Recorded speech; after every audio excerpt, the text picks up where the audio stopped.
Welcome to Alternative Facts Chicago, episode 5. Before we get into the episode, we got to pay some bills real quick. This portion of the podcast is sponsored by Green Wave Dispensary in downtown Lansing, Michigan, conveniently located on the corner of Oakland and Cedar. For all your cannabis products and more, check out the boys. They're doing big things in Lansing, Michigan. And this dispensary is not in Illinois. It's for Michigan folks only.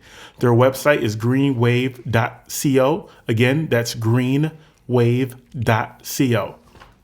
And also, we'll be donating 50% of our sponsorship to the Chicago CPS schools, which is awesome. Amazing. And now, B-Hun. What's up? Are we back again? We're back at it. Man, episode 5. This is a monumental moment for us. This is a thing. We started this a couple months back, and now we're already at 5 episodes. And we're still rolling. Still rolling. Getting better. Had a great episode. I would say episode 4 was our best episode yet. I barely remember the episode. We had such a blast, but then we were drinking. And, oh yeah, and it was a good time. Yeah, it was a good time. But Mike was also just really he just knows his stuff about the cannabis industry, which is pretty awesome. That's my guy. So shouts out to Michael Mays. Thanks for coming and joining. Speaking of, we are always looking for future guests, preferably. Right now, we're looking for a few women in the industry, anyone that can think they can hang with us on these topics from sports, music, entertainment, politics. If you think you have the gift of gab and live in the Chicago market and want to join us for an episode or two, or possibly even permanently, if you can hang with the boys, reach out to us. We have email, alternativefactschicago@gmail.com. You can find us on Facebook, Alternative Facts Chicago. You can tweet us, Alternative Facts, or is it A-Fact Chicago? I think it is. Chicago. For sure. And you can even find us on Instagram, Alternative Facts Chicago. We are always looking for those that can help build our brand and help build our show. Also, we are always looking for more sponsors. We got Green Wave on board. We have a couple other people in the possible works. So always looking for sponsors. Keep in mind, we're always donating 50% of our proceeds to Chicago Public Schools for a great, great cause. And who wouldn't want to help the CPS schools? An amazing cause. Absolutely. So we're back again, episode 5. Are you ready to go, B? Yeah, let's get it. For sure. So first topic, you were in Coachella, last week or 2 weeks ago. Tell me a little bit about that. How was it? How was the vibe? Did you enjoy it? For sure. It was, almost 2 weekends ago now? Yeah. It seems like forever ago. Cause it really does. Time moves by fast and news cycles through so fast. So it's just it's hard to kind of keep up. Absolutely. It was probably one of the best things I've ever done. It's a cool experience. The biggest thing about Coachella, it's not even about the music. It's everything around it. They have the rides, games, things you can do just outside the venue. The food there, which is surprisingly, the food there is amazing.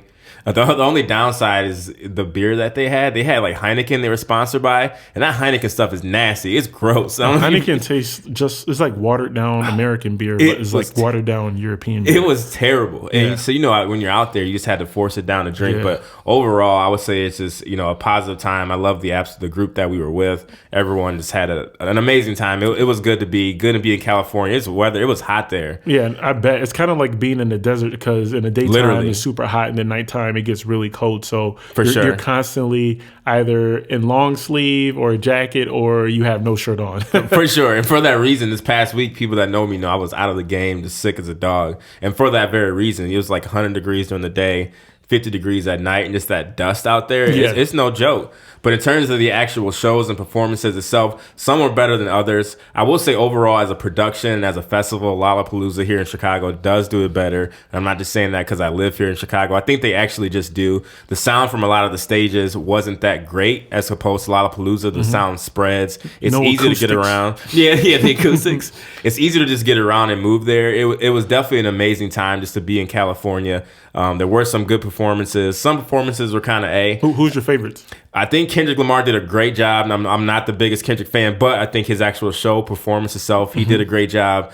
Future did a great job. I saw DJ Khaled did a great job. The best set I would say of the whole weekend, Skrillex did a surprise set at the Do Lab. He just showed up. One of our friends, our guy Marvin Minter, Marvin. That guy Marv is everywhere. But he got a text one of his friends to say that Skrillex was performing a surprise set. So we got there in 5 minutes, and he killed it for an hour. Just played all his bangers, played a lot of hip hop hits, and it was cool to see we got pretty close and it wasn't overcrowded. So I would say Skrillex did the best. I was very disappointed in Travis Scott for all the hype of how great of a live performer he is.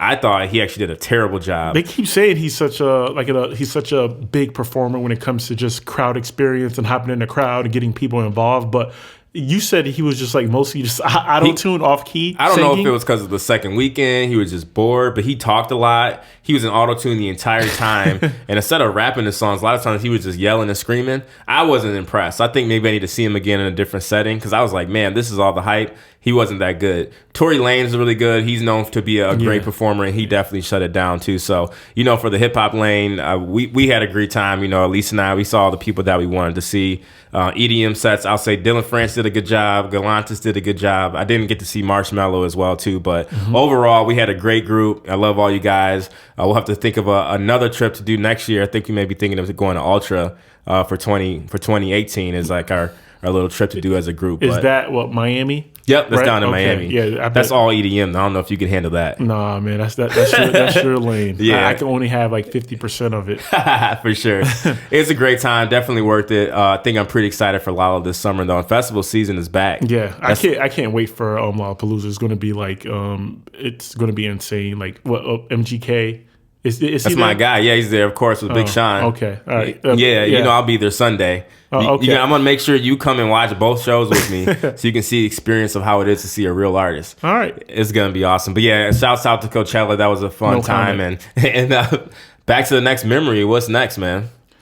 So let's get into like the next subject here. Absolutely. The Chicago Bears. Last week was the NFL draft. It was in Philadelphia. It was not in Chicago this year, unfortunately, and it won't be next year.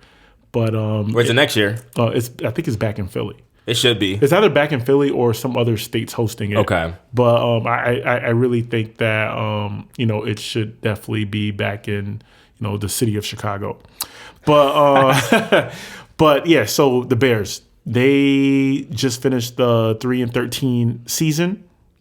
They were ranked in the bottom third of the NFL in total offense points allowed. Last year was their 6th straight season that Chicago has missed the playoffs. So I think they had the number 3 pick, and they traded up to the with the 49ers up to number 2, and they drafted Mitch Trubisky from North Carolina, which was very shocking. Who? Yeah, Trubisky. Yeah, who is that? Come on, dude. So he's like, I think this is his first year starting for North Carolina, last college football season. So he's only a 1-year starter.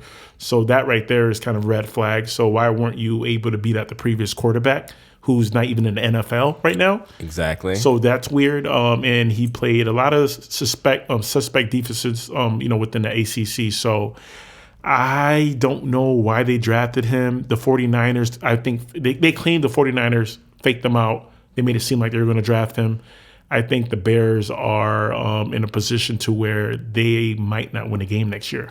That's what I was going to say. They honestly might go 0-16. We're not just saying that to make a joke. They literally might go 0-16. Yeah. From last season to this season right now, as we stand today, they pretty much got worse. They got worse. And on top of that, they drafted Adam Shaheen. He's a tight end. He's from some school named Ashland. So I think it's like D2, D3. They say the guy's an athlete, former basketball player, something like that. But come on, D2, D3, never heard of him, and all of a sudden you're drafting him in the second pick, the second round, or third round, not second or something? Pick, but yeah, in round 2, pick number 45. Why? Like, what did they see in that guy over all the tight ends? This was a very tight end heavy draft. I don't know. I really do not know, and I think he's a boom or bust guy, kind of like Trubisky. So I don't get that. And on top of that, they drafted a running back out of North Carolina A&T. I don't know. I think they're D2 or D3. Tarik Kohen, I think his name is. And he is like 5'5", 130 pounds, soaking wet. Man, this guy's shorter than me.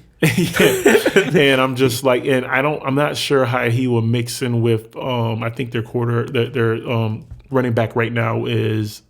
I forget his name. He's actually pretty good though. Yeah. Can't think of his name. Jordan Howard. Yeah, Jordan Howard. And his running style, he's kind of like one of those. He's not an in-between tackle guy. He's kind of like one of those fast, like a Jamal Charles type of guy. So I don't see how this guy is going to coincide with him from a running. I think they should have got like a power runner, a running back in between the tackles type of guy. Something. So it was just an odd draft, and I give him an F. Yeah, an F? You give him a true F? Yeah, I give him a true F. It was horrible. So, I mean, I'll get into this a little bit more detail in the back end of the episode, but for sure, it was a bad draft. They had a bad draft. I was going to give them a D-. Yeah, I feel sorry for the city of Chicago. And they deserve better. They did way better. For how much money the Chicago Cubs make as an organization, I researched it, and the Chicago Bears are still the number one organization in Chicago in terms of like sports, in terms of what they make. Then that's ridiculous that you're crazy. Not putting out a good product. That's no good. That's like they were just putting a bunch of names in a hat, and whatever came out is what they were going to draft. That's honestly how I feel like they were going to draft this year. It didn't make any sense. First, they got bamboozled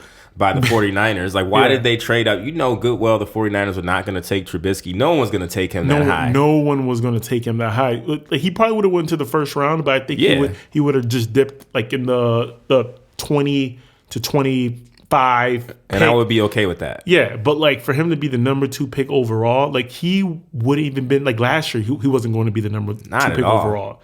So not at all. It's one of those things that I'm befuddled, to be honest, and I really feel sorry for the Bears fans. They deserve better. They didn't even address a lot of needs they had. They really needed a cornerback and didn't even look to get one. They need like a cornerback. They need a DN. They need like linebackers. They need everything. They didn't get any of it. No, they need some good offensive linemen. It was just bad. Yeah, I do like the safety they got, Eddie Jackson, because he's from Alabama, and they usually got good players. The problem with him, he's injury prone. Yeah, so they got a guy who might not see the field. And like most Alabama players, by the time they get in the league, they have the bodies of 5-year-old NFL vets, so he's not going to last long. On top of him being injured prone, for sure, it was a bad draft, and a shame on that GM. But like I said, later on the episode, I'm gonna go in on him. Yeah. Possible clown of the week. Yeah, possible clown of the week. I wouldn't doubt it. But so much for the Bears. What about some other teams? Who do you think, in your mind, before you hop off of this, had the best draft? I think the Bucks. My home team, Tampa Bay Buccaneers. I think they had the best draft. We got O.J. Howard. I think he was by far the best tight end. Honestly, that was a good pick. He could have went top 10 in terms of just like his skill set. He was a great pick. We picked up the wide receiver from Penn State, Chris Godwin. He had that amazing Rose Bowl game.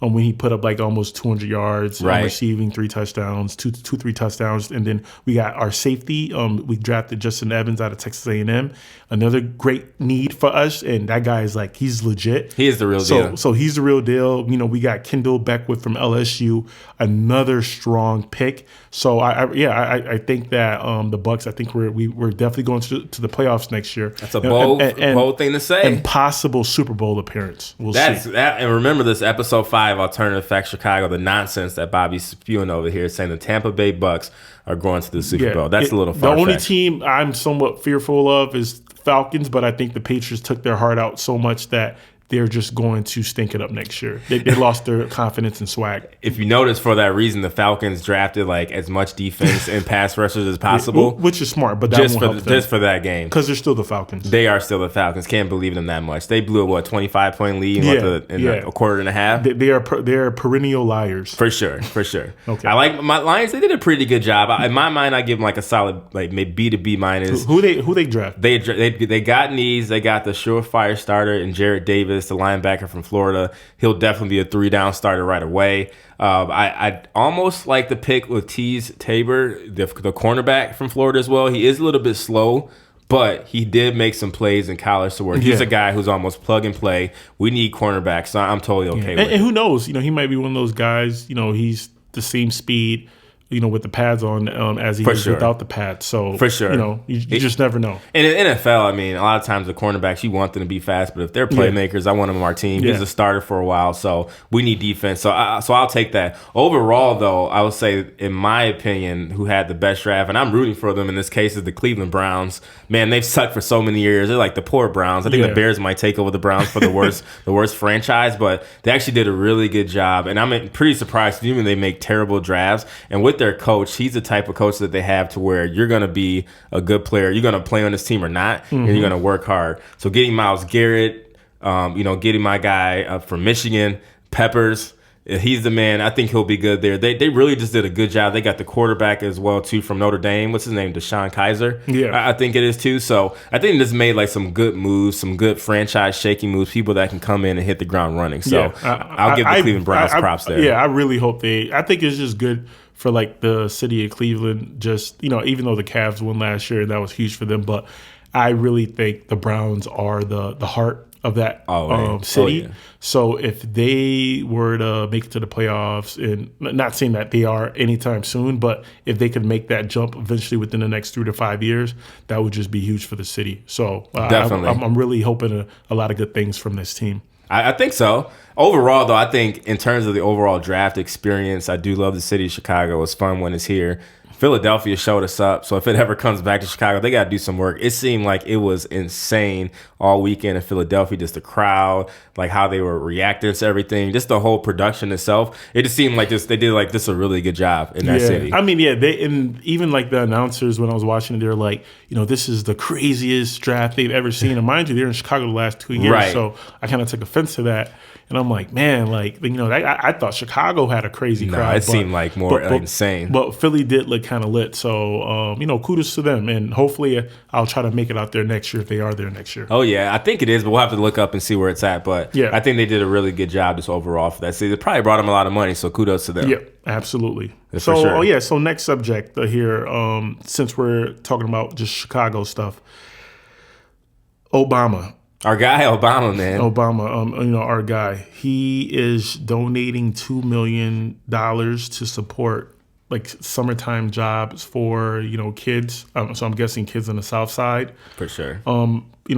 I think that's pretty honorable, and I think that's kind of cool because, I've had plenty of conversations with people in regards to, whether you like him, hate him, whatever. I think deep down, not even deep down, I think he just has a good heart.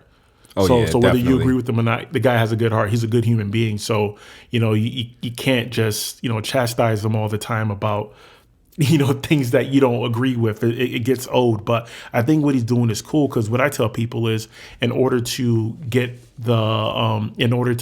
help people stay out of trouble, keep the kids occupied, I really think you got to, bring in some type of economic empowerment to keep people off the street. So I think, this is another small step in us getting towards that route. Absolutely. Of decreasing crime. $2 million, that's a lot of money. Yeah. And I think it'll help the city in any way, shape, form possible. You're developing summer programs here to keep the kids off the street and keep them active and something positive. Yeah. And everyone knows summertime shy in those areas, that's when all of the killings happen. So to be able to just put people to work, keep them occupied, it's such a smart move. Absolutely. And I hope other politicians, entertainers, leaders around, they can follow suit, especially the people in Chicago, and sure. Donate more to that cause. I think it's great. And especially for Obama, who's faced some criticism this week for his paid speeches to Wall Street since leaving the White House. Who cares? Let him get his money. He's a private citizen. It's no one cares. Like, it shouldn't be none of your. Do people go in your pockets? Yeah, exactly. And ask you, what you're making. Like, let him secure the bag. Like, that's, he's earned his. He's in the White House for 8 years. I think he's earned his right to make money off his speeches. And all the presidents before him, the Clintons, Reagan. Yep. The Bushes, all those guys have made a crap load of money. And they still make a killing. So it's just like, who cares? They're nitpicking at Obama these days. But, basically he said one reason he wanted his presidential center to begin offering programs is to combat the perception that Chicago is a dangerous city, besieged by gun violence. Mm-hmm. So, with that $2 million, that's a lot of money. He's doing some positive things to try to change that. One way or another. So kudos to Obama. I think this is just the beginning of a lot that he's going to do since leaving, leaving the presidential seat. So I can't hate on that. And for those that are, trying to take money away from him, let the guy live. Yeah, just let the guy. Hey, we have to get him on the podcast. You think so? We have to put out some emails. Yeah. Put in some emails. Kiss some babies, send out some tweets, and see what happens. Absolutely. All right, great. So now that we've been on the subject of Obama, I definitely want to get into Trump. Oh, you want to talk about it? Let's talk about his first 100 days in office. What do you think? I think that his first 100 days was, very uneven. I don't know what good he's really done, except kind of pissed a lot of people off. A lot of people. And even looking back at some of his tweets where he said he would, defend certain people or he would go for bat for certain communities out there. And he is definitely going back on his word. So, a lot of controversy around like Russia. One of his security advisors, Michael Flynn, right? He's in a lot of trouble. The whole FBI and Khamenei thing just influencing the election. It seems as though, he's always in the middle of something that just doesn't sound right. So for me, it makes me just uncomfortable that he is just all right, it's one thing being a conservative, and I don't care if anyone's conservative. Like I said, I'm more in the middle anyway, but it's those guys who are just so far right where you're just discriminating and you're spewing hate for no reason. It's just that's bad. And the fact that he's trying to create policies around reinforcing like the negative energy. Yep. and being divisive. I think that's ridiculous. And honestly, I don't think he's done anything of positivity in my opinion. Not at all. I don't think so either. And a lot of people say, oh, he's done this and he signed these bills and passed these bills. Well, the fact that tomorrow, and we were just reading this maybe about 10 or 15 minutes ago before we went on air, that the House is going to vote again on Thursday to replace Obamacare and repeal it again for a second time, means that he's absolutely not going to give up until this thing gets repealed. I really don't get the benefit of it. It's just going to cause, insurance and healthcare to go up for a lot of people. Those that can't afford it aren't going to be able to get it still. And I just don't get the point of it. And obviously he wants more money for himself. Yeah. And remember before he wasn't going to go golfing. How many times is he going to go golfing? I don't know. That guy's always in the golf course, straight chilling. Always in the golf course, having, us spend our tax dollars and making sure he's secure at his mansion, down in Miami-ish area. So I don't know. It's just, all of it is just, it's asinine to me, and I feel like he's getting away with these little things that it's not cool. And if he had a heart, he would clearly, do things differently, but apparently he has a lot of people in his ear, and he clearly, as he stated, this job was a lot tougher than he thought it would be. He actually admitted that once. I think he's just failing at all angles, and he's failing at all angles from just being inclusive of everyone. Yep. He's only catering towards his own, towards the people who voted for him. And I think obviously that's going to backfire because those people, they'll make it out to the polls come 2020. Oh yeah. But then, those other percent, the large percentage of people who didn't vote for him, I think or didn't vote at all, those people are going to come out in numbers. And they're going to make sure this guy isn't reelected. Get this guy up out of here. Yeah. So people are actually, I think they're going to be rallying to get him out of there. So we hope. I was thinking there was no way he'd get in, and he did. So there's still a 60% chance where I think people in this world are crazy and they'll just vote him back in there. But I'm hoping people will come to their senses and just get this guy up out of here. I'm hoping, but I'm hoping too. And and once I want to reiterate again, when it comes to conservative values, a lot of it I don't have an issue with. And some things I differ, but I think at the end of the day, I don't think he's really a conservative. I think he's kind of like the Tommy Lahren thing. He's just doing it. Just to kind he's playing it up now. I don't think he's religious. He doesn't care about Christianity. I don't think he really cares about abortion or anything like that. No. I think he's just in a position of just wanting to be in power. Absolutely. He's just playing it up. He's just a narcissistic, power hungry guy, and to each his own. But I just honestly think we need someone. Our next leader would just need someone who to be someone more in the middle, and that's inclusive of everyone. Yep. And then have us just kind of come together and work towards a single goal. For sure. So, and I was just reading that Obamacare repeal could cost Cook County up to $300 million a year doing so. That's the last thing is Chicago is losing more money. We don't have it to begin with. No, we're in debt. Isn't that crazy? What? And you know what I heard? I heard that Trump doesn't drink. Did you know that? He literally doesn't drink. No. Were you aware of that? No. So that means this guy is stone sober when he's making these dumbass decisions and just being crazy and trying to sign bills left and right. He's just a crazy old senile man. It is what it is. So that's crazy, man. Hopefully things get better. But the one thing is, before we move on, just let our voices be heard and just keep on. If something is up and you don't like it, speak up. Keep resisting. Always. and just do what you believe in. So, always, and that's life itself. I'm glad you said that. Yeah, and that goes to either side. Absolutely. All right.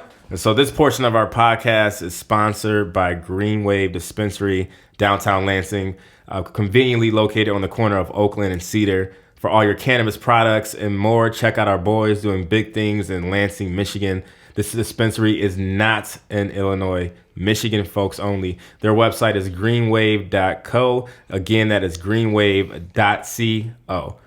Back to the podcast. And I want to talk about before we continue on. It was big news about a week or so ago. Mm-hmm. And I don't know if for those that keep up with ESPN, there were a ton of firings that went on, which I think is a bigger issue of what's going to be happening just to that whole scene and that whole wave in terms of like TV and radio. Mm-hmm. That's going to help out us, I think, in terms of podcast listeners and podcast viewers. But if you're not aware, I'm sure you have been. It's been all over the news that there was a lot of ESPN analysts, producers, commentators that were just all of a sudden let go with just like no warning. And sad. And I don't know how many. I don't have the stats up in front of you of how many people like lost their job, but it was a lot. Like, yeah, it had to be like, I think it was over 100. Over 100 some people. Yeah.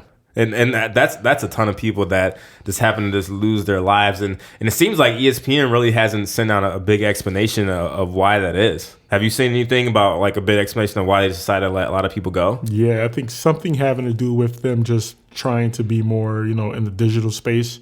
And we're kind of like in the IT sector, consultants. So it's more or less just them looking to kind of pull away from that type of reporting and just being more mobile, digital, for sure, whatever friendly. So and they've and on top of that, they've been overpaying a lot of these people, tons of money. So I think with them, their next step is they're going to be looking for just young talent. Don't pay them as much, but talent that is more connected to social media. Right. I.e., putting things on Instagram consistently, going on Twitter consistently. Because I think that's huge. That's the future, especially as kids are growing up. And then Definitely. Also, I think they need to pull back from a lot of the shows they're doing. And I think that you can have your Sports Center shows because news breaks so quickly on Twitter. Right. So I go on Twitter for everything when it comes to sports news. Anything happens. Yeah, so do I. Yeah, it breaks on Twitter. That is my first. news source. Yeah, so like the games. Oh, LeBron scores 50. All of a sudden, cool. An hour later, ESPN's like LeBron scores 50. Yeah, they're already outdated. Yeah, you've already seen that. It's already old. So then I click off of it. So I think they need to kind of switch gears off of that, and they need to focus more of an online presence via their Twitter, younger talent, people who are more connected, and I think they need to do more like shows like 30 for 30s type of documentary styles. I think that's cool, or like their own original programming. I think so too. Like legit like shows, but like more around sports. Yeah, if they did that, I think that they'll be moving forward in a positive direction. And you can tell with like Sports Center, like their 6 o'clock show with her name Jamel Hill, and Michael Smith, kind of like doing a theme that way. Mm-hmm. The nighttime show is very themed with the same person, so they're trying to have it very sectored and silo, like you said, to make it more of like an experience in their own liking, not just you're saying Sports Center every single day at 6 o'clock. It might be a different 2 hosts on there, and they're going to talk about the same things over and over. Yeah, it's just like you got to diversify the portfolio a lot more. I think so. And honestly, I think they have like way too many channels. I think they need to just kind of like, just consolidate it a lot more, and then just revamp like their whole style, their whole swag, and just start connecting more to the culture. Yeah, I think that's the start of it. Yeah, and the bigger thing is obviously they think digital, social media. The podcast wave is growing. I think I read a stat that said like over 55 million people, listen to podcasts. They take that all into effect, and they realize, if people, regular people like us are talking about these things, why are they going to pay some, Sports Center anchor over $100,000-$200,000 a year to talk about the same thing we are, and we do it more so in real time. Yeah, exactly. And then from my final point, before we move on, or before if you have any other points, Barstool Sports, their Twitter, they have a couple 100,000. No, they have half the. I think they have like half the followers of Twitter followers as ESPN. Right. But they have more social engagement with their followers, which is huge because it's not about how many followers you have. It's all about the interactions with the people and speaking and talking, and their impressions are a million more than ESPN, which is kind of like alarming. That's crazy. Yeah, so Barstools, they're doing it like really different, and I know that they have Part of My Take, that podcast with Big Cat, who used to be out here in Chicago, and I think that they're more popular, and I know so many more people that I work with or just younger generations who listen to them because they're kind of like they're more connected, they're hipper, they're cooler. So for sure. It's just a huge disconnect with what I agree. What they were doing with the people there. I think so, and I think ESPN finally realized it. It's unfortunate all those that lost their profession, lost their job. I'm sure they'll all bounce back. And maybe they a lot of them sure do podcasts, but they'll bounce back. They'll be on their feet. Yeah, absolutely. But in terms of ESPN, let's talk about the NBA playoffs. I don't know if let's get into that here real quick before we hop on. You got real quiet. I know during the regular season everyone was hating on Cleveland Cavs, and I kept telling from day one they're gonna repeat. And ever since the playoffs started, I don't think they've lost a game as of yet. And as we are standing right now at 8:15 on Wednesday evening, they're winning again against the Toronto Raptors. I think it is easily just going to be a Golden State, Cleveland rematch. Of course. They didn't even need to have the season because it was set up to that from the beginning. Was that even a question? No. According to some people, they thought the Cleveland Cavs weren't going to even make it to the finals with how they were playing in the regular season. They were just playing not to get hurt. Yeah, the Cavs are up 107-79 with terrible. 8 minutes left in the fourth right now. Isn't that crazy? Yeah, come on, the Raptors.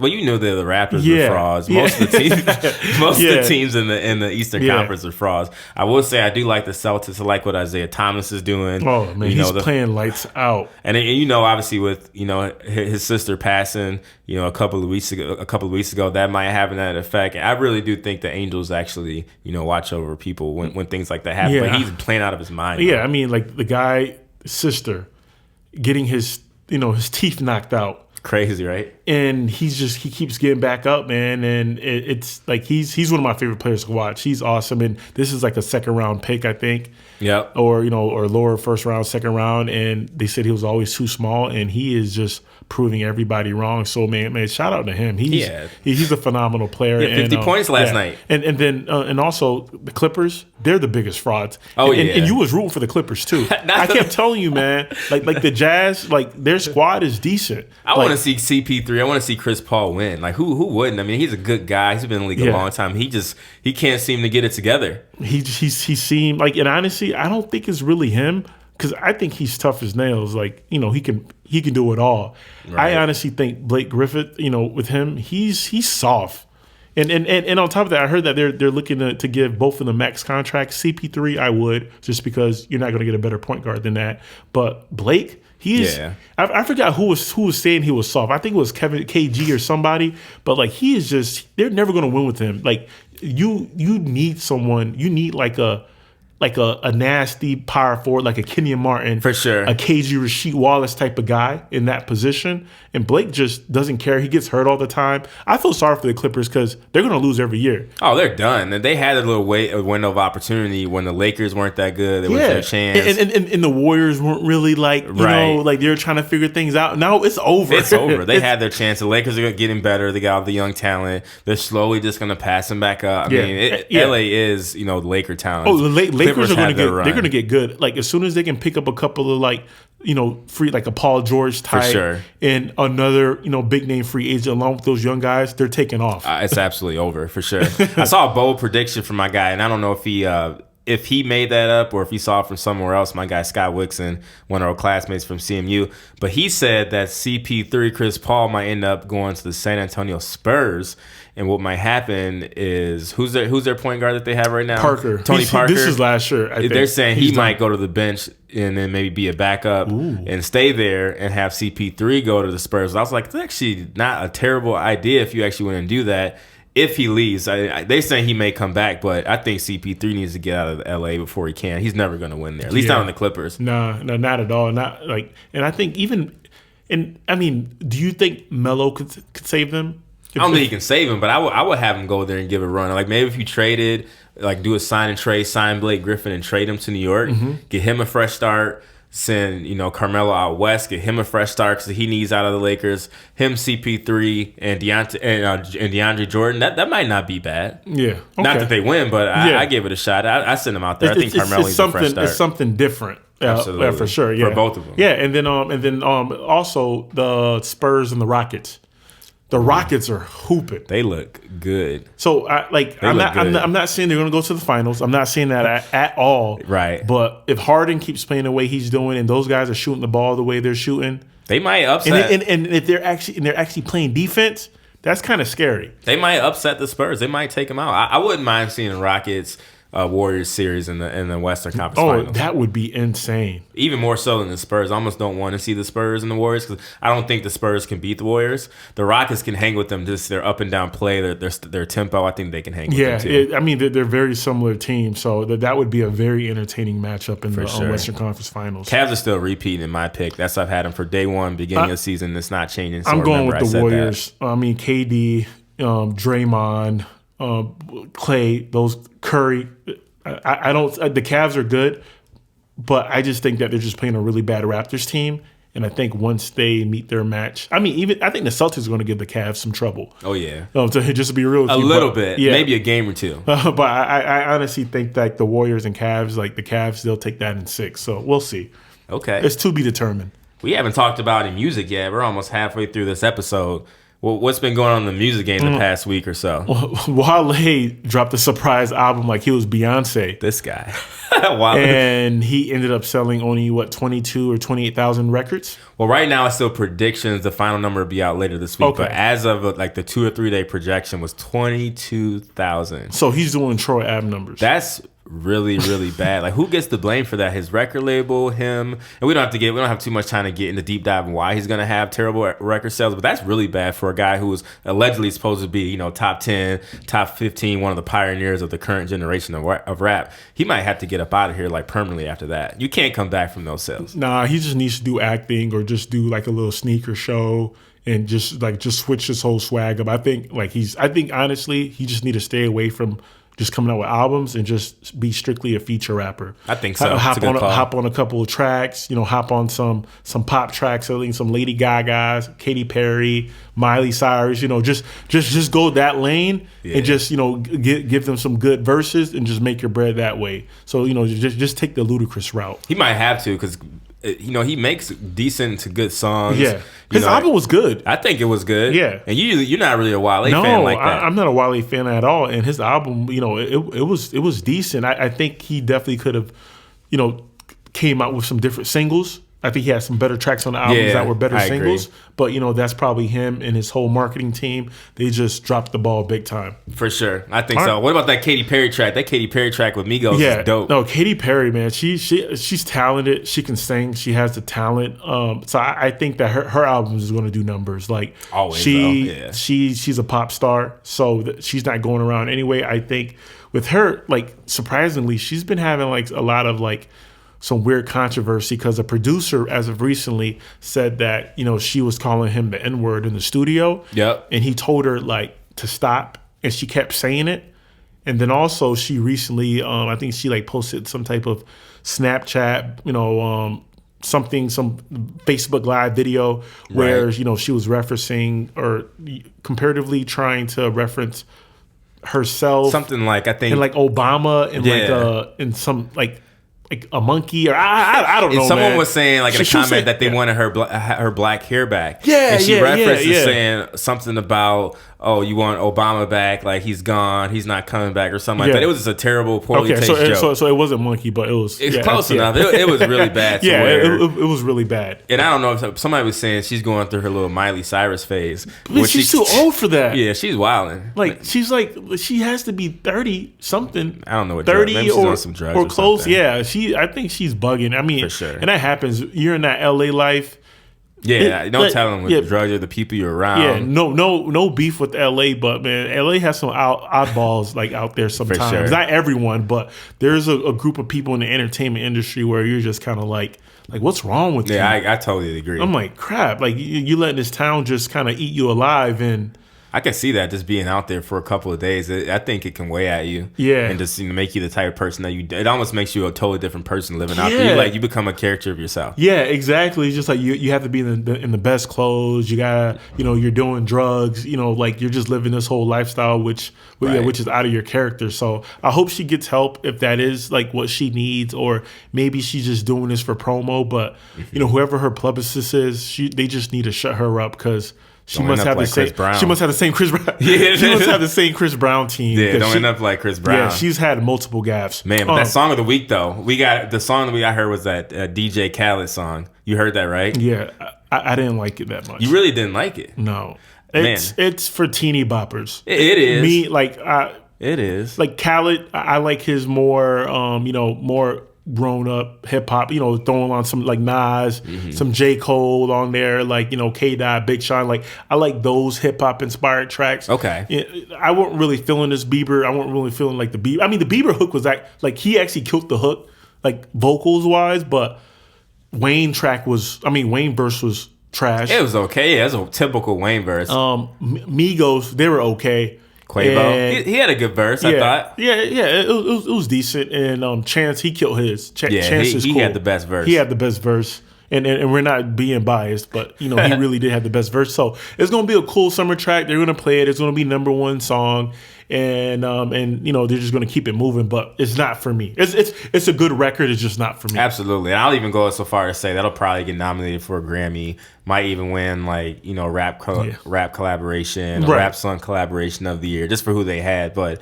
I think it is a dope summer song. Has a nice summer vibe to it, and we'll probably be sick of it in like 2 weeks. You can't go. Yeah, one thing is you can't go wrong with putting the Biebs on a Bieber Valley on a hook. Bieber Valley? Yeah, you can't go wrong with that. For sure, you can't. I love the Biebs. That's my guy right there. All right. So also K-Dot, his sales, he's killing it right now. Hip hop artist, he is crushing all the other genres: pop, rock, classical, whatever's out there. He's crushing it. So where is he at right now for pure total album sales? I think his first week with total sales and streams over 600,000, which is the highest debut of 2017. He even beat out Drake's numbers, which is crazy because I didn't think that would happen since Drake is a big pop rap star. But that's just a big sign of where we are with Kendrick. Like, people absolutely just really love that guy. 600,000. Yeah. And this past week he did over another 200,000 sales with streams included too. So that he's almost gonna be platinum in about 2 weeks, which is insane. People love Kendrick, and I saw that at Coachella. Like, it was people all over that just were big Kendrick fans. Like, his love is real.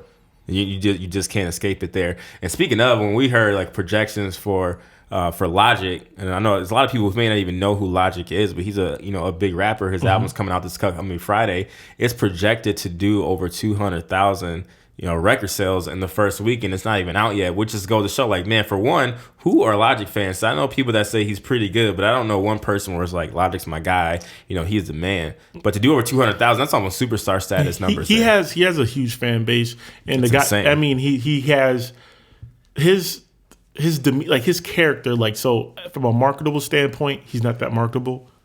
However, he's a mixed guy, so he has the white. White people looking for him. Yeah. Black folks are looking for him. So and he can rap. He kind of sounds like K-Dot. Just like a little K-Dot clone. So I think from that perspective, people just like him. A lot of his music is very like positive and upbeat. Sure. So that's another thing. Like, those parents, those suburban kids, those parents will let them listen to Logic. That's true. I didn't think about that. So I was like, what's the mystique around him to where he does so well? Because he can rap his butt off. Do not get me wrong, but I still feel like he really can't make a true song. I haven't heard too many, but people love that guy too. He can rap though. Yeah, it's like actually better yet, because we've spoken about this before, over text, and also like in our previous podcast. I think it could have been the first or second one when we were talking about Chance, but he's kind of like a inspirational type of artist. And I'm not saying like from a gospel like Chance the rapper standpoint, but more or less from a kind of just like he's just all about positive vibes, because I know that growing up, he got caught into like heavy drugs. Mm-hmm. So, and then, he eventually got out of that. So, I mean, usually whenever you're at the bottom, you eventually kind of, you want to let your fan base, you want to be able to articulate to your core fan base about what you went through in your struggles. So I think he has a lot of people that like that. So, kudos to Logic. And whenever his albums come out, we'll talk about it on Friday. We'll have to talk about it next time, but I'll definitely be listening. Right. Awesome. So, so we got to pay some bills here. So once again, the portion of this podcast is sponsored by Green Wave Dispensary in downtown Lansing, Michigan. It's located on the corner of Oakland and Cedar in Lansing, Michigan. So for all your cannabis products and more, check out these guys. They're awesome. They're located once again in Lansing, Michigan. And this dispensary, is not in Illinois. It's in Michigan. It's in Michigan only. And their website is greenwave.co. Again, that's greenwave.co. Thank you. Absolutely. And before we get into the end of our segment, the Clown Week, we still got a few more minutes. We haven't talked about things on TV for a while, and there's been a lot of crazy shows that are either out or coming out that I think we need to take some time to talk about here really quickly. First of all, that Catfish, the TV show. And I don't know, I send Bobby clips all the time. That show is wild, man. I can't believe people still get catfish out there. I'm sure everyone knows about MTV Catfish. Man, it is so funny. Remember that one clip I sent you when that guy was like changing up his voice and he sounded like a girl? Man, we about lost it. That show is hilarious. But what they're coming up with now, which I think is going to get someone killed, is they're going to set up to where they're going to have online trolls meet up. So yes, this is true. So if you have people that you have beef with over social media that you never met with, Neve, and was it Max is the other guy, they will set it up to where you can actually meet your troll face to face. And I don't know about you, but I think someone's going to die. And that's going to be great TV. So they got to make sure they have so much security for this show. If they actually have, I think 1 or 2 episodes and it's not going to work. But man, that's going to be great, must-watch, must-see TV. And I'll be tuned in. Will you?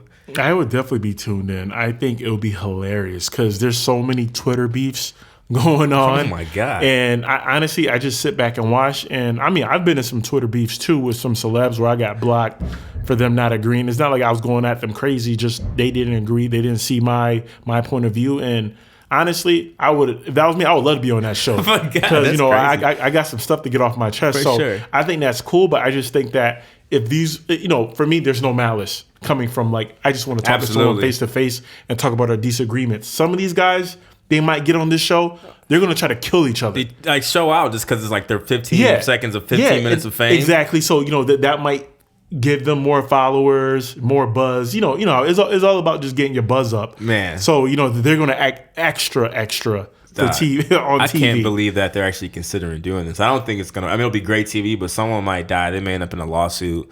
I think that might make that show go way left. They had a good idea with Catfish. I don't know about if they need to put on online trolls, man. That's a little much. Yeah. No, it's it will definitely be interesting, and I can't wait for them to release it. Do you know when they're coming out? No, I'm not sure. I think they're still looking for people right now. Oh, okay. So it'll probably be like sometime next year or something. Absolutely. Absolutely. Yeah, I just know I'm gonna be watching because there's a couple of people I would love to see on there. For sure. I love that show on MTV, and I've always watched The Challenge. I know a lot of my friends out there that watch MTV The Challenge. They got the season on right now. So for our fans who don't know what the MTV Challenge is, tell us what is that? I don't follow it as much, so for sure. Yeah, it's those that came back from Real World Days, or it used to be the Real World Challenge, but even now still they still have MTV The Challenge. So former cast members, castmates come on, they do a game show. They'll have 12 to 15 episodes. Wow. And you can vote people off of the show week to week based on who comes last in the event. And then they'll either have a team set up or individual set up, or you'll have a partner. They change it up each and every season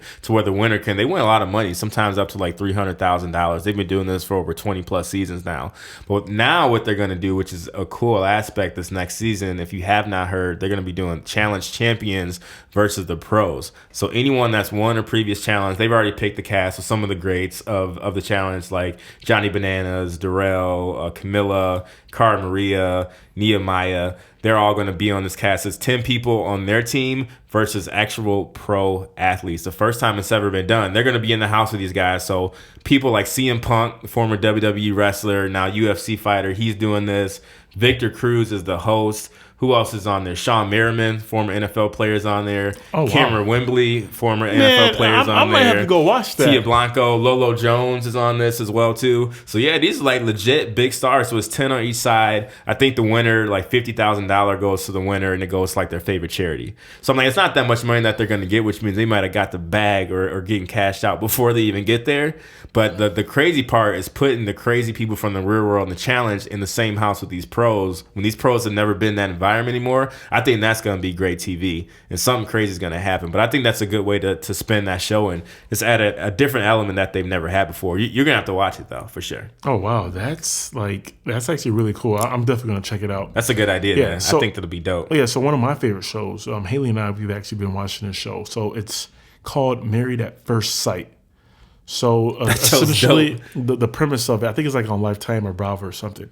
So the premise of this show is these two people, they do the whole matchmaking thing, and a consultant, they find out, your likes, your dislikes, whatever, and then you meet this random person at the altar, and you marry them. And the first time you see them, you're literally getting married, signing the document, having a wedding. Your families are already there. It's like insane. It's insane to even do. But these are people who just want to be in a relationship. They want to be married. They've probably had a rough, time meeting chicks or just having a stable relationship. And this season they filmed it in Chicago. And I think that, you might know of some guy that's on that show. For sure. One of my guys, Anthony D'Amico, he went to Central Michigan. He's actually on this show. That's crazy. Shout out to Anthony. Yeah, and he actually has the best looking chick on that show too. So he got lucky. I gotta watch it. Yeah, but overall, it's like a pretty attractive cast overall compared to like past seasons. And these people are just really getting to know each other. So a lot of them are kissing the first time. Others kind of awkward, not kissing. Families not getting together. Some of them, it's kind of like it's like being married, but then like dating for the first time. Do they make it? Like, do people make it? It's almost like The Bachelor, kind of. Yeah, but like, so I guess you're with this person for 3 months, and I think at the end of the 3 months, then you decide if you want to stay married or if you want to get a divorce. Oh wow! So it's an interesting experiment, and I mean I'm hooked. So I highly recommend you guys go and watch that show, Married at First Sight. I'm gonna check it out. It is awesome, and they're not sponsoring us to tell you this either. So absolutely, and just the fact that my guy Anthony's in there, I'm definitely gonna check it out. I'm a little bit behind, but. With cable and all that and recording, you can catch up at any time. So I'm definitely gonna check that out. Yeah, it's a dope show, and I recommend it. It's just hilarious, man, because it's just like who thinks like of these shows. I'm gonna start thinking of the shows and trying to pitch it. Man, where's Viacom at? I need to holler at them. We need to get that bag. Yeah, cut us that check. We'll get you an idea. Yeah, I'm trying to get that bag for real. For sure. All right. Yeah. Before we get to the clown of the week, what was up with this Met Gala that was all over the internet the other day? So the Met Gala, it's like some type. It's basically some event. I don't know if it's like they donate money or they do anything, but I just know that there's always some type of theme there, and they dress up in that theme. So I think last year was like futuristic. That's when like Kanye had like those, like all those glittery, shiny, Balmain jeans and shirts, and he had the eyes. And this year it was some type of theme where. You're just, I don't know, it was like some colorful tropical stuff. Okay. I could be wrong. But however, Pharrell and his wife had like this big old fake sumo costume looking thing, but it was all red. Right. So that was her. Rihanna had like this huge dress that was like kind of flower, like a flower type of dress, floral. Yeah. She looked good. She killed it. Okay. Diddy was posing. You saw that. Like he was laid up. Yeah, he was laid up on the stairs. Diddy like Count Dracula. That's a meme for a while. That's gonna be. Yeah. I already saw that. He had some out today. I was cracking up. Yeah. Diddy don't care. The crazy part, like from what I heard from Lil Yachty, was saying they don't do anything. You just go there, you hang out, you drink, you go to people's tables. They had like pictures, like group of like 50 people in the bathroom, like smoking cigarettes, smoking weed, drinking in there, just straight hanging out. It seemed like it's just one big party, which is dope. But I'm like, man, we need to step our game up, because you aren't anybody until you've been to the Met Gala. That means you made it. Yeah, no, exactly. So like, you're just kissing babies, shaking hands, that type of thing, and just party. And you just party, and you're wearing like the most whatever the theme is, you're wearing the most outrageous clothes by like all these famous designers. So it's just funny because some of it I'm like, all right, why would you wear this or why would you do it? But I get the fun of it all. But yeah, for sure. All right, so let's dive into the clown of the week. It's time. I'll start first. Who you got today, man? So my clown of the week is Ryan Pace. He's the general manager for the Bears. Ryan Pace, you've been given a great opportunity for a very storied franchise to bring in good talent, whether through free agency or through the draft, and you've done an horrific job. The Bears, you lost their best wide receiver, and on top of that, you've drafted Kevin White 2 years ago, and he hasn't played a single game in the NFL. I think he's broken both legs. You have no offensive lineman, probably one, I think Kyle Long, but then everyone else can't protect the quarterback at all. So the pass protection is very poor. And on top of that, your secondary has a lot of holes. linebacker, D line, no pressure. The Bears have gotten worse every year since I've been in Chicago, and I think that through this draft proved to us that he's either a genius or he is a complete village idiot. Drafting Trubisky, drafting the D2, D3 clown who might not be good. So all his picks are basically boom or bust picks. So we'll see what happens in the next 3 years, but Ryan Pace, you're an idiot. When you have a team with so many holes, you draft safe. The players that you have, you keep them, you pay them, and that's how you build your team. Definitely. You don't go throwing the dice at every pick you choose. So you get the clown of the week. I don't hope you lose your job, but if you do lose your job, I wouldn't bat an eye, and I'll just be like, I told you so. So you get the clown juice. You're the clown of the week, and you better hope you guys win at least 6 to 7 games this year. I think they're going to win 0. But I think they're going to win 1 or 2. If They may not. But for them, if they win 6 or 7 this year, I'm like, okay, that's a win. Absolutely. If they don't, he's gone. I think so too, because like I said, I feel like they make picks. They put names in the hat and see what comes out. Actually, I'm not done yet. And on top of that, you bring in Mike Glennon and you overpay him as well. And he was a backup quarterback for the Bucs. I know him very well. We call him Napoleon Dynamite Jr. And he couldn't even beat the Panthers when he was a Bucs. It was an opening game. I'll never forget this. The Bucs played the Panthers. I believe we were at home, and he couldn't even beat the Panthers when they had Derek Anderson at quarterback. For sure. Yeah, something's up with that. Yeah, I think the Bears are drunk or what. Yeah, the Bears, they're trying to tanker. They're doing some weird stuff. So yeah, you get the clown of the week. How about yours? I think that was a good one. And this has been everywhere. This should be an easy one. But what's up with that Fyre Festival in the Bahamas? What went on, and why was Ja Rule even tied to this? We have a lot of questions. We need some answers, but let's get into this. So for those that don't have the quick backstory, Fyre Festival was a potential festival that they put on in the Bahamas, was like a week or so ago, and their approach was they thought if they were going to put tickets on sale, then they decided on marketing and talent and tried to see if the venue would work.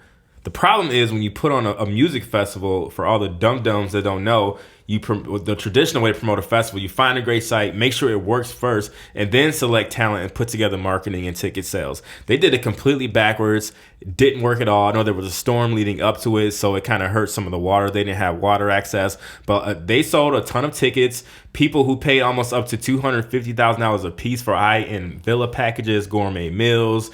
But people got there and they chartered planes. I guess they found no tents, cheese sandwiches, and styrofoam containers. It was an utter disaster. The festival wasn't even fully set up yet. The crazy part about it is they had a lot of big acts actually booked for this. People like Blink-182, Diplo, Blink-182 canceled beforehand, which was smart because they didn't think it would be a good move to go there and do this as bad for their brand.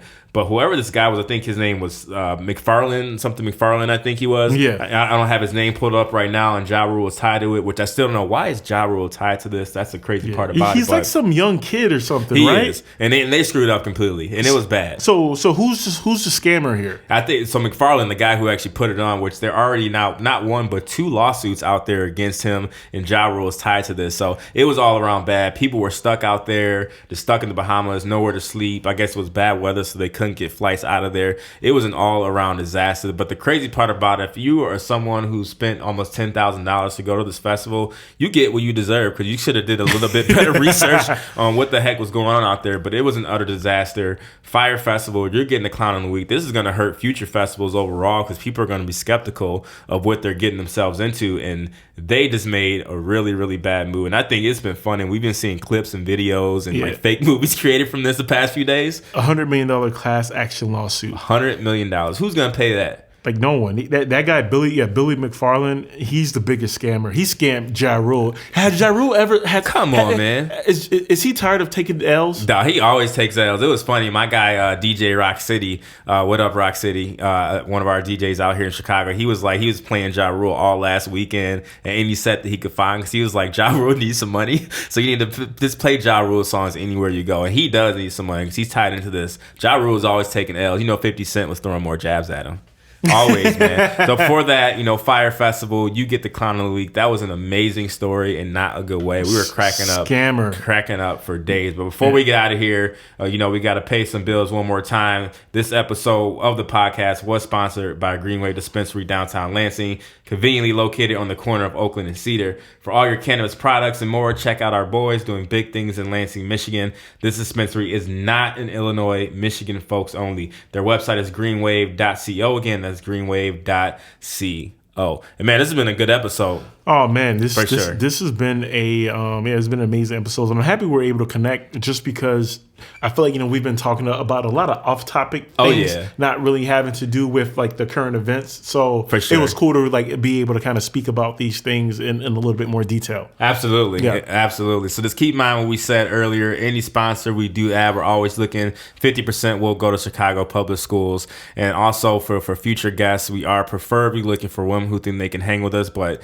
any topic is never offline for us. So we appreciate all the support. It's been a great ride so far. We were 5 episodes in, man, with hundreds more to go, right? Oh yeah, 100 more to go. And I don't know. I'm just really excited about what the future is going to hold for us, and I'm just happy that people like some of the sponsors and companies are starting to notice. Yeah, absolutely. So we just got to keep going, keep putting out good products. For sure. And just keep being ourselves. Absolutely. You never know where will pop up next. May pop up soon. Some big things are coming for us.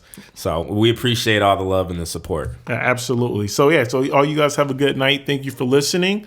We'll be back in another 2 weeks. Yes, sir. And I'm pretty sure we're gonna have a bunch of other things to talk about because there's always some clown-ish stuff going up out there. Absolutely. So we appreciate you guys and have a good night. This is Alternative Fact Chicago.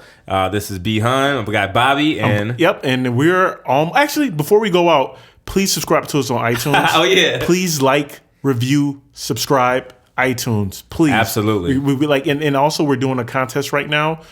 This Friday. If you review us, please send us an email with your first and last name. Send us an email to alternativefactchicago@gmail.com. Send us your first and last name, and we're giving out $100 gift card to the winner. We're picking this person at random. Oh yeah. So just as an FYI, but once again, we're out. We love you guys. We'll see you soon. Peace.